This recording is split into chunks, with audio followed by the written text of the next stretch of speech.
I want to start today with a question, and I want you to sit with it just for a second before you answer.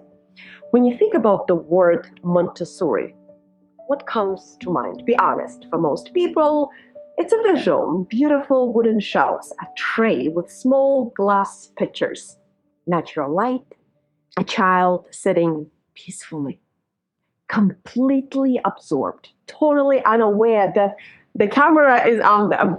So it looks like the interior design. It looks like a specific kind of a home. It looks like something you either have it or don't. And here's what that image has quietly done to millions of mothers. It had turned a 100-year-old scientific argument about how human beings develop into a lifestyle trend, into something to create, into something to feel behind on. That is the opposite of what it is. And today we're going to fix that because I think the reason most parents never fully commit to this philosophy, the reason it stays a Pinterest board instead of becoming a way of life is not laziness. It is not lack of interest either. It is that nobody ever made the actual argument. Nobody said, here is the science. Here is the anthropology. Here is what actually is happening inside your child's body and brain right now. And here is why it matters more than anything else you will ever do as a parent. Welcome to the early years. I'm Anya Garcia, and today we are making the argument. But first, let me tell you something about Maria Montessori that most people have never been told. She wasn't a warm-souled, idealistic woman who loved children and wanted to create a classroom. No, she was a scientist. Italy's first female physician. She worked in psychiatric hospitals, observing children who had been written off entirely. Children with severe developmental challenges, children who were kept in bare rooms with almost no stimulation and told essentially that they could not learn. And she watched them closely, the way a scientist would watch. And what she saw was not disability. What she saw was deprivation. She saw children reaching for the world around them and finding nothing to reach for. Children whose innate drive to touch, to order, to make sense of things had been systematically ignored. So she built an environment that met those drives. And those children thrived. Now, here is why that matters for you sitting in your home right now. That drive she was observing, it is not something some children have and others don't. It's not something that comes with a particular toy set or a particular home or a particular budget. No, it is biological. It is evolutionary. It is in your child right now, today, whether or not you have a single piece of Montessori material in your home. Montessori's entire framework was not a philosophy she invented. It was one she uncovered. She was describing something that was already there, something that anthropologists now recognize as one of the most remarkable features of the human species, the extended period of childhood and the extraordinary learning that happens inside it. Let me explain what I mean. Here is something most parents have never been told, and once you hear it, you will not be able to unhear it. Humans have the longest childhood of any species on Earth by a significant margin. A foal can walk within hours of birth. A baby elephant is mobile within days. Even our closest primate relatives reach developmental maturity far faster than human children did. So why? Why would evolution produce a species whose youngs are so completely dependent and for so long? The answer is the brain. The human brain is the most complex structure in the known universe, and it cannot be fully formed before birth. It is simply too large, too intricate, too layered. So nature made a deal. Human babies arrive early by the standards of their full developmental potential. And then the world becomes the womb. The first 6 years of life are not just important, they are, from an evolutionary standpoint, the continuation of a developmental process that began before birth. Dr. Maria Montessori called this period the absorbent mind. And she was describing something real. During these years, the brain does not learn the way it will later in life. It does not sit and study and memorize. It absorbs. It pulls in language, patterns, rhythms, emotions, order, sensations without effort and without fatigue. The way a sponge does not decide to absorb water, it simply does, because that is its nature. Neuroscience research shows that by age 3, a child's brain has already reached roughly 80% of its adult size. By age 5, can you guess? It is 90% grown. Let that land for a moment. What fuels that growth? Experience, sensory input, relationships, challenge at the right level, repetition that the child chooses. That is not a parenting trend. This is biology. And here's the part that should stop you in your tracks. This window closes. Not completely, learning continues throughout life, of course, but the particular quality of absorption that exists in the first 6 years, the effortlessness, the depth, the speed, does not come back. Montessori called them sensitive periods, windows of time when a child is naturally primed to absorb a specific skill effortlessly. Windows that are time specific in a way that nothing else in human development is. That is why a 3-year-old can pick up a second language with an accent indistinguishable from a native speaker, and why an adult working twice as hard will never fully replicate that result. The window for that specific kind of acquisition has narrowed. This is not meant to frighten you. I want you to hear it the way I hear it, as information, as opportunity, as the reason the choices you make right now in these ordinary Tuesday mornings with your child are not small. They are the highest leverage parenting you will ever do. So, how did we get here? How did a framework built on evolutionary biology and neuroscience become something we scroll past on Instagram and either feel inspired by or quietly intimidated by? I have thought about this a lot. And I think it happened for a predictable reason.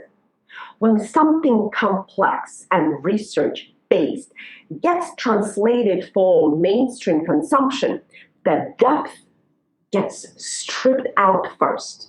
What is left is the surface, the image, the aesthetics. Montessori got translated into wooden toys, neutral colors, low shelves. And it's not wrong. Those things are real, but they are the expression of the philosophy, not the philosophy itself. They are what it looks like, not what it is. Here is an analogy.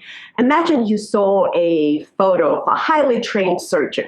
You noticed the way they wore a white coat, kept a clean workspace, used specific tools, and from those photos, you concluded surgery is about white coats and clean workspaces. That would miss everything that matters. The tools serve the work. The work is what changes lives. Montessori is a framework for understanding what your child's brain is doing at every stage of development, and then building an environment, a rhythm, a relationship that works with that biology instead of against it. The shelf is just a shelf. The philosophy is why certain materials live in it, why the child accesses them independently, why you step back instead of intervening, why that moment of deep concentration you are witnessing is one of the most neurologically significant things your child can do. That is what we lost in the translation when Montessori became an aesthetic. And that is what I want to give back to you today. Let me bring this home, because I know you're not here for a lecture. You are here because you want to raise your child well, and you are doing it inside a real life with real constraints and a real level of exhaustion that nobody fully prepares you for. So what does understanding this actually change? It changes the question you're asking.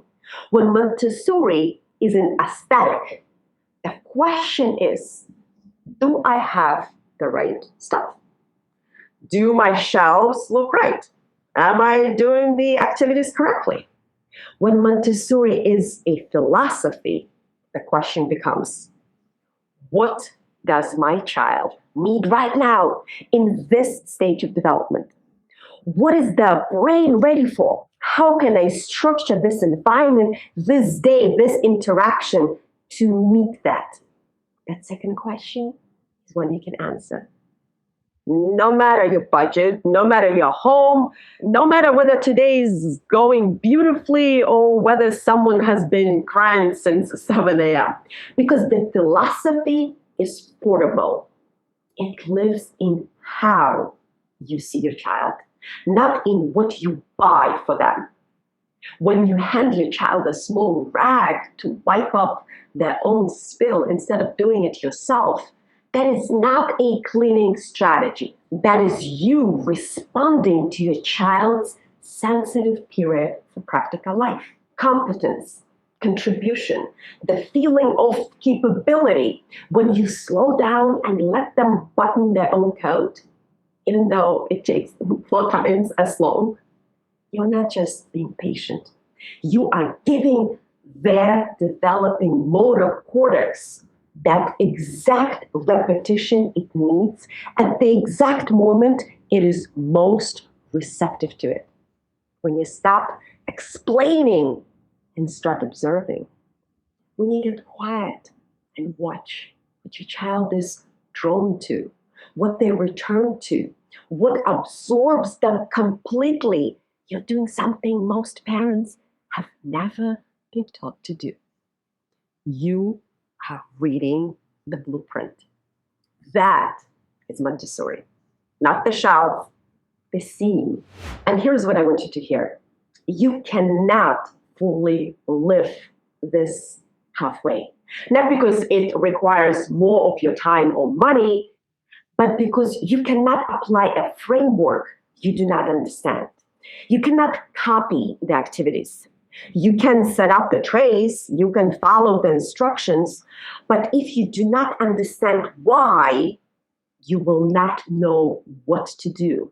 When your specific child does not respond the way Instagram videos suggested they would. Understanding the philosophy is what gives you the freedom to adapt, to trust your instincts, to stop second guessing every single day. That is the shift. From following steps to understanding principles, from activities to architecture. So I want to end with something personal. I came to this country at 18 years old, barely speaking English, with a dream that most people thought was too big for a girl from where I came from. Yet I became an attorney. And then I helped my daughter. And something inside me went completely quiet. Not quiet like peace, at least not right away. Quiet like certainty. I knew these years mattered in a way that my career did not. I knew that what happened in this window, these first years, would shape who she became in ways I could not undo later. I did not have the language for it, but I felt the weight of it. So I left my attorney career behind and I started studying childhood. Not because I had some perfect vision of what this would look like, but because I understood at a bone deep level that I did not want to waste this window. And I have spent the last decade learning how not to. That's why I talk about this the way I do.